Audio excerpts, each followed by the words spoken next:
5 foto pegawai BNN cantik yang ditemukan tewas. Nama Indria Kameswari sedang banyak dicari baru-baru ini.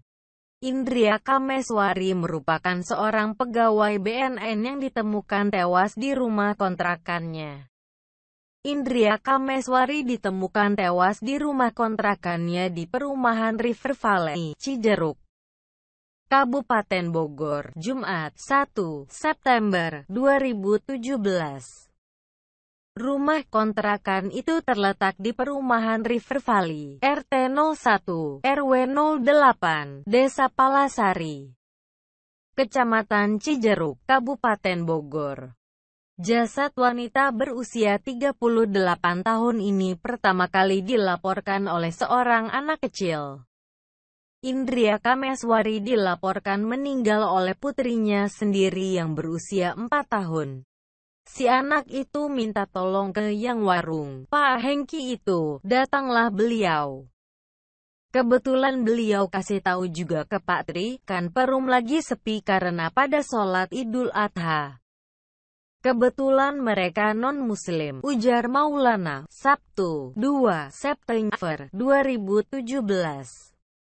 Sementara itu menurut Hengki M memang datang ke warungnya sembari menangis. Dia, putri Indria Kameswari, datang lari, sambil nangis, kata Hengki. Indria, PNS yang bekerja di Badan Narkotika Nasional ini diduga dibunuh oleh orang terdekatnya sendiri. Akun media sosial milik Indria Kameswari juga telah dipenuhi dengan ucapan bela sungkawa.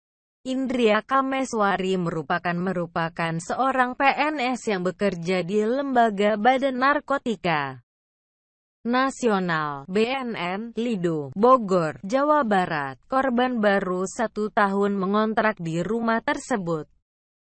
Indria ditemukan tewas dengan luka di bagian punggung. Polisi menyebut bahwa ada dugaan korban tewas karena dibunuh. Menurut penjelasan Kepala Polsek Cijeruk Komisaris Polisi Safiuddin, keberadaan suami pegawai BNN yang tewas ini tidak diketahui.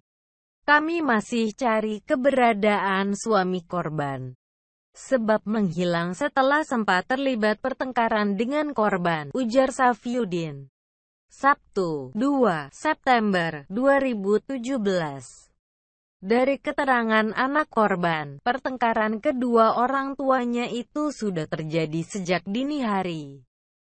Sekitar pukul 8 waktu Indonesia Barat, pihak keamanan mendapati suami korban keluar perumahan menggunakan mobil dengan kecepatan tinggi.